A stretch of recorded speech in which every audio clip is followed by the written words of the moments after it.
Hello. How are you, sweetie? I'm so glad you came back to hear Grandma read another story. We're going to read the story of Pinocchio. Do you have your book ready if you haven't yet?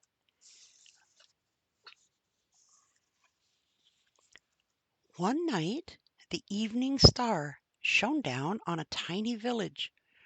Only one house still had a light burning, and that was the workshop of Geppetto, the kindly old wood carver. He was busy carving a little puppet. "Isn't Pinocchio almost like a real boy?" he chuckled. Here he is.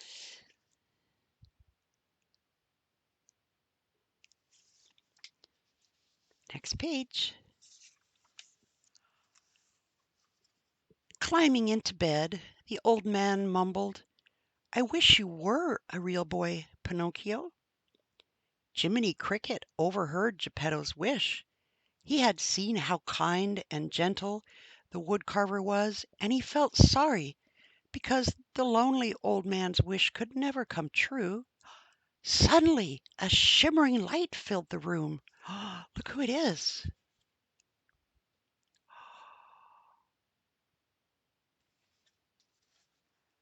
Then a beautiful lady, dressed in shining blue, appeared. She raised her wand and said, "Wake, Pinocchio! Skip and run! Good Geppetto needs a son."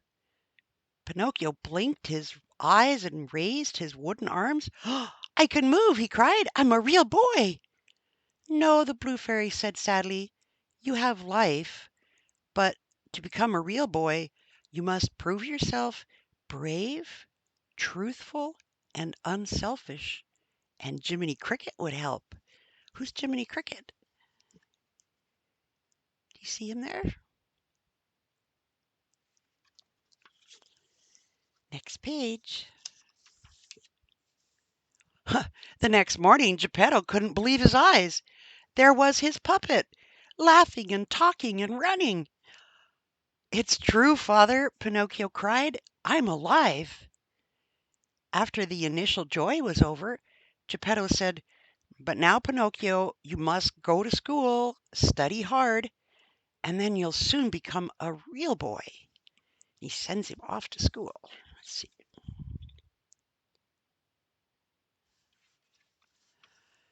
Meanwhile, Jiminy Cricket had overslept and now jumped up in a great hurry. He caught up with Pinocchio just as the silly little puppet was walking off with the worst pair of scoundrels in the whole countryside, J. Worthington Foulfellow and Gideon. The villains convinced Pinocchio that he should forget about school and become an actor. What do you think about that, huh? Do you think he should skip school and become an actor? Let's turn the page to find out what happens. "But, Pinocchio," cried Jiminy, "what will your father say?" Pinocchio said, "Father will be proud of me." Soon they came to a marionette theater. When its owner, Stromboli, saw Pinocchio, his small, evil eyes glistened. Oh, you want to see what he looks like? There's Stromboli, the great Stromboli. "What a drawing card!" he exclaimed. "A puppet without strings." The fox nodded. "And he's yours," he said, smiling greedily and holding out his paw, "for a certain price, of course." That night Pinocchio sang and danced. The audience cheered for more. A puppet without strings. It was a miracle. But when Pinocchio started to head home for the night, Stromboli snarled at him, "You're mine and you stay here." And bang! Before Pinocchio could resist, he was locked in a bird cage. Oh my goodness. Here he is, way down at the bottom. First he's singing and dancing, and then way down on the bottom, this way, way down on the bottom there he is, locked in a bird cage. And he was having so much fun just a little while before. Do you think he stays in the bird cage? I hope not. Let's turn the page. "Oh, Jiminy!" Pinocchio sobbed. "Why didn't I go to school? I'll never see my father again." Suddenly the blue fairy appeared before the sad friends. "I'll help you this time," she said, "because you are truly sorry. Run home now, Pinocchio, and be a good son, or you'll never become a real boy." Boy, he's lucky that she was there to help him. Phew, Pinocchio sighed thankfully. Let's go home. He and Jiminy started running as fast as they could, but whom should they bump into but Foul Fellow and Gideon? Again? Ah, this time Foul Fellow persuaded the gullible puppet to forget his good resolutions and take a rest cure on Pleasure Island. Do you think that's a good idea? Or do you think Pinocchio should just go home? What do you think he does? I hope he goes home. Let's turn the page. "You promised to go right home!" Jiminy cried. "But Foul Fellow says I need a rest after my terrible experience." They came to a coach bound for Pleasure Island. It was pulled by small donkeys and filled with noisy boys. As Pinocchio climbed aboard, Jiminy saw the evil-looking coachman slip Foul Fellow a heavy bag. Again, the fox had sold Pinocchio. Oh boy. Where do you think he's going to end up? See, there's all the little donkeys, a coach full of laughing boys. After boarding a ferry, the coach docked at Pleasure Island. Here were streets. Here streets were paved with cookies and fountains spouted lemonade. Pinocchio soon made friends with a young bully called Lampwick, who was always in the middle of mischief. Jiminy was not happy. He shouted at the puppet to go home. "Ha! Don't tell me you're scared of a beetle," Lampwick snickered, and Jiminy was about to march off when all of a sudden Lampwick and Pinocchio groaned. "Oh, I wonder what's wrong. It looks like they're having a good time."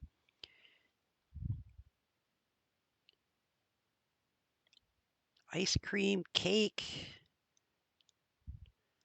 Why did they groan? Let's turn the page and find out. The boys were sprouting donkey ears. Oh my goodness. "It's donkey fever," whispered Jiminy, horrified. "You were lazy, good-for-nothing boys, so you're turning into donkeys." They quickly dashed through the streets. As they rounded a corner, they saw the coachman herding a bunch of braying donkeys, many of which still wore boys' hats and shoes. Oh, this can't be good. Look at them. Oh, this can't be good at all.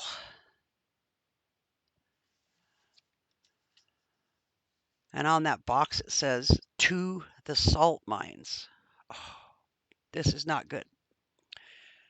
Pinocchio and Jiminy managed to climb up the wall surrounding the island, but Lampwick had already turned into a donkey. There was nothing they could do. With a lump in his throat, Pinocchio followed Jiminy and dove into the sea to escape. Yeah, that's Lampwick down there, already turned into a donkey. Next page.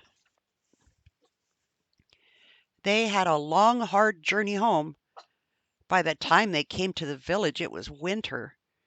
They hurried to Geppetto's door and pounded on it, but the house was empty. Just then a gust of wind blew a piece of paper around the corner. "Hey, Pinocchio!" Jiminy exclaimed. "It's a letter." That's what the town looks like in the wintertime. Yeah.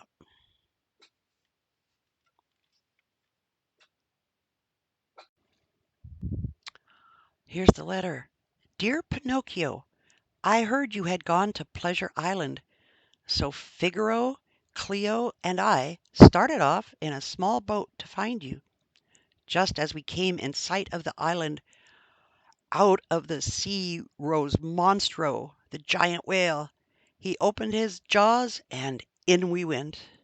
Now, dear son, we are living in the belly of the whale, but there is very little to eat here, and we cannot exist much longer.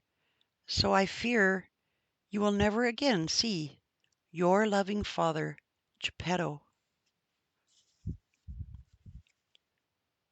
They're reading the letter. Do you think that they can save Geppetto? Let's turn the page and find out. Oh, look what they're doing. They hitched a ride. For a while they were both silent, too sad to speak, and then Pinocchio stood tall and said, "I am going to save my father."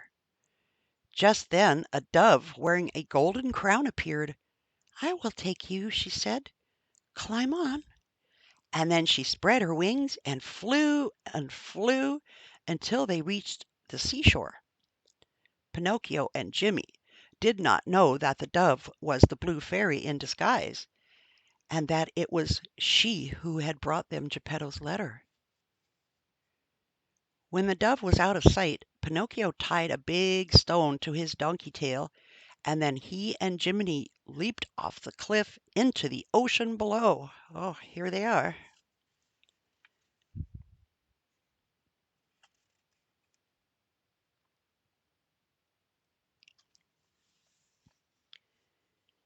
As soon as they reached the sandy bottom, Pinocchio scrambled to his feet.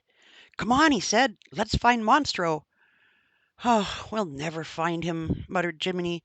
"We're probably looking in the wrong ocean." "Well, I hope not." Turn the page. Huh. There's Geppetto in the belly of the whale. Boy, he doesn't look very happy, does he?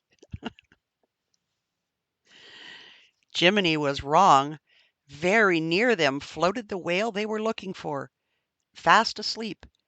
Inside the whale was Geppetto. He had set up a crude home from the ships the whale had swallowed, and every day he fished in the whale's belly, but now that Monstro was sleeping, no fish came in. "Not a bite for days, Figaro," Geppetto said mournfully to his cat. "If Monstro doesn't wake soon, we'll starve." Just then Geppetto felt a nibble. "Food, Figaro!" he cried. But when the catch was landed, it was only a cookbook called How to Cook Fish. It was a solemn moment. All felt that the end was near. And then the whale moved. Monstro gave an upward lunge, and through his jaws rushed a wall of water, and with it came fish, a whole school of tuna. Pinocchio saw Monstro coming at him. He held onto a fish, and Pinocchio was eaten too. There he goes, into the whale's mouth. Hmm. Let's turn the page, see what happens. Think they both get stuck in the whale's tummy?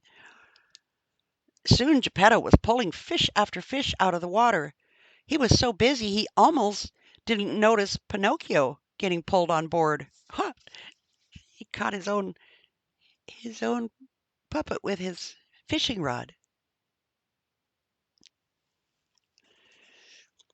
"Oh, my dear own son!"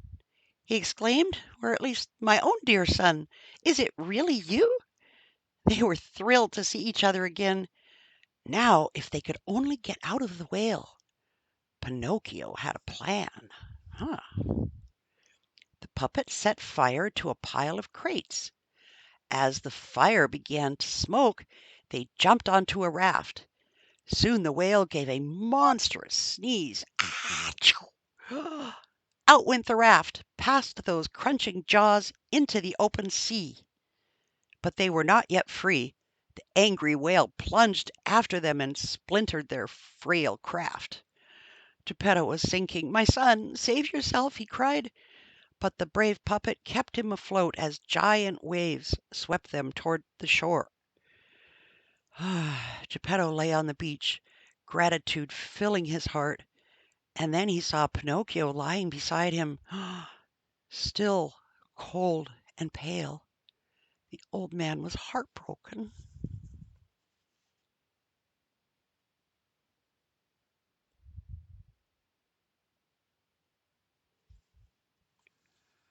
That's very sad. Do you think the blue fairy is going to make their lives better?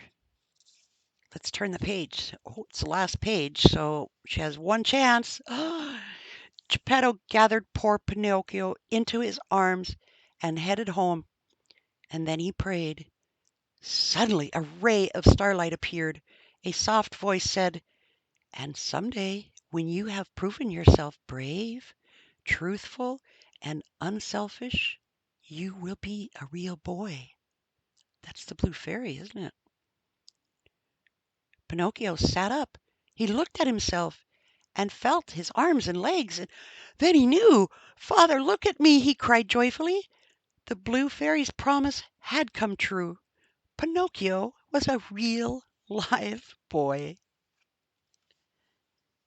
They look pretty happy, don't they? Thank you for listening. Do you want to hear another one?